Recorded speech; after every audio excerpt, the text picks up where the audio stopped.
Greetings everyone, welcome to Chess Advanced, and this is one hell of a game. This is from the Grand Chess Tour 2025 that was held in Croatia, and with the white pieces we have Fabiano Caruana, and with the black pieces we have Wesley So. So definitely a game between two super GMs. It's gonna be one hell of a ride. So here first, without further ado, let's start with this game because it's gonna be a long one. So here, just knight to f3 by Fabi. We have the ready opening. We have d5, c4, and just going for this e6, going for the Agincourt defense.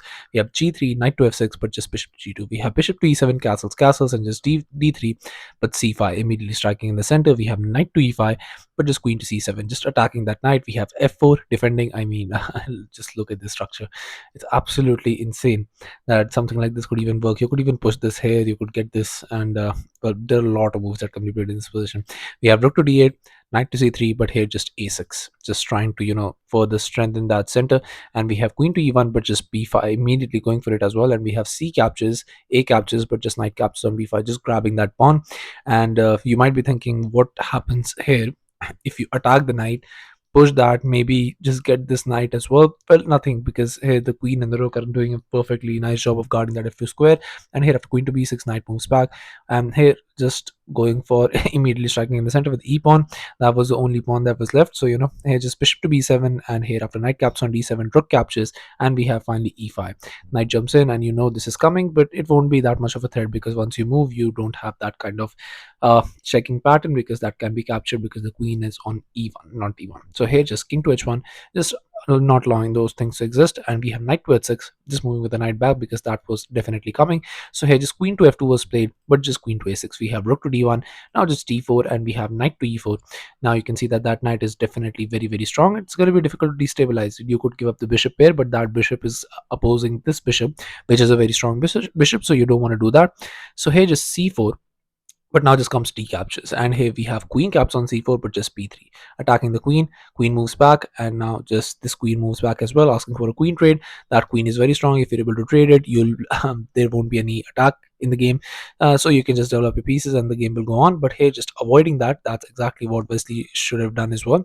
And we have knight to d2, but now just going for this knight to f5, and in this position just knight to c4, queen to a6, and just bishop caps on a7. We have rook captures, but just queen to f3, not allowing any of the checks to exist on this diagonal. And here in this position, just a very beautiful move, g6, just strengthening that structure, also just giving extra protection to the knight. And we have bishop to d2, but now just h5, and here just king to g2, just just waiting moves to see what what Wesley would do to try and attack. We have king to g7, bishop to e1, and just rook to c8.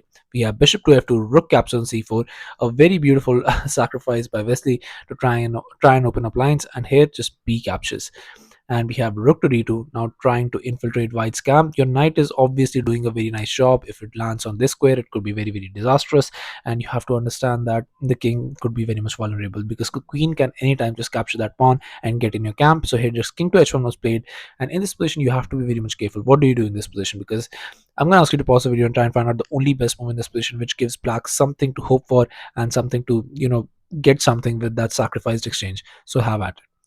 So congratulations to everyone who's able to find this move, and the move is this beautiful knight to e3 that we talked about. You have to get that knight in as soon as possible, get the queen in, and just go for that attack, because this diagonal is going to be very much important here, because once the queen moves, you can go for very nice checkmating ideas. And here after rook d to b1, and we have this rook to c2. You don't want to trade rooks. You trade rooks, you're as good as lost in this position. And we have rook to b8, knight to g4, now attacking this, and that too, that's going to come with a very darning threat. And we have bishop to g1, but now just t3. And you can understand that queen is almost always going to have to remain on this diagonal, otherwise it's going to get very much dangerous. We have rook to b3, but now finally going for this queen caps on c4, and we have h3 now, knight to h2, attacking the queen. And here just bishop caps on h2, and you must be thinking, what is the idea here? The idea is d2, and you cannot stop it. So rook b to b1, and we have rook to c1 check, rook captures, queen captures, rook captures, and just bringing that down. But the bishop is going to come in as well. And once you get this h4, you can see that this position could be very, very good for black, because even if everything gets traded off, you might think that there is a a2 pawn and that's going to become a queen, but not really, because here just a few more moves later, you'll just realize that black is going to gobble up all the pawns, because the king is very much weak. But here after queen captures on c4 directly by Wesley, we have a4, just trying to push that pawn all the way. And we have rook to b3, but now just queen to e4. And we have rook to b2, bishop to g1, and just rook to e2. just queen to f3. We have knight to e3, again just going on that, and we have rook d to c1, but just queen to a6. There are a lot more threats in this position. As I told you, this bishop and queen has to overwork to be able to control all those threats, because a5 was played, but now just knight to c2. You can understand that it's going to be very much difficult for white to hold, and queen is going to have to remain here, and definitely not a good position to have with white. And we have rook to a4, but now just comes this t3, and this pawn is being pushed, and there's pretty much nothing black can do about it. And here just e4 was, now rook to e4 was played, but just queen to c6. We have rook to e3, but here just queen to b5, and here we have rook captures on d3, but finally just knight to e1, and this rook a queen captures. We have knight captures, and in this position white has to be very much careful. The move that you want to play with in this position is knight to c3, rook to c3, attacking the knight, and here after queen to d5 check, just moving out that pin, you play queen to g2, queen to b5, again defending that rook to c7, and here after the bishop attacks the rook, we have queen to b7, and here after queen caps on b7, the bishop rook captures.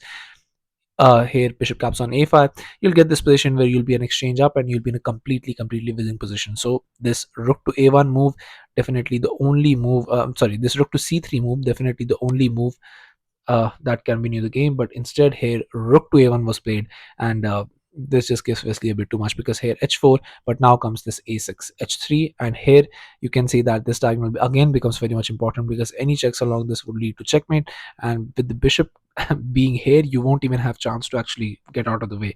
You're gonna have to sacrifice some material, and that will lead to checkmate. So here queen to f3, again going on the diagonal, but just queen to b2. And this queen to b2, you're going to have to understand that yes, you're getting a queen in the game, but you have to understand that that's just might not be enough. The best way to play this is just to go for this rook to f1, just to go for this rook to f1, and here after queen to b4, now you get this a7, and here after knight to e1, now you go for this queen to c6, and here after queen to d2, trying to just try and checkmating you. But here just rook captures on e1, just sacrificing the exchange, and here after queen captures, you get a8 queen, and you're very nicely controlling the diagonal. Next you're going to get this move, and it's going to be very hard to defend with two queens on the board. It's going to be lost. But in this position after queen to b2, Fabi thought that position is completely winning. A7 would lead to queen, so why am I protecting the rook? So what he did was, in this position he sacrificed the rook, he played a7, but this just completely blunders the game, because here queen captures on a1 was played, and now absolutely nothing matters. If you bring a8 queen, then unfortunately for you, you are getting checkmated, because now you go for this very beautiful knight to f2 check. And unfortunately for you, you cannot capture with the bishop, so you have to capture with the queen. But now you can understand that this queen is now going to bring checkmate, because the king cannot move anywhere, and you're going to have to give up the queen, and then you'll get checkmated on g2. So that doesn't work. What if we try the other way around?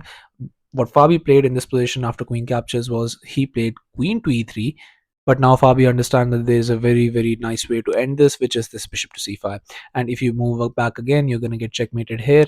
And if you do anything in this position other than that, if you capture, then you're just completely lost, because you're just sacrificing your queen. There is no queen.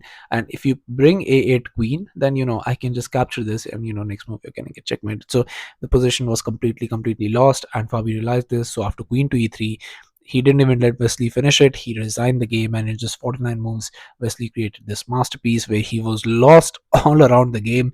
But just in the last moment, when Fabi blundered with that, giving up a free rook, he was able to get back into the game. And he just absolutely crazy, because he was completely lost. And then at the very last moment, just on the last, when Fabi was about to win, and he resigned the game. So yeah, thank you all for watching. I'll be coming back with such amazing games, so stay tuned to the channel, subscribe to the channel, and I'll be seeing you guys very soon. Thank you all.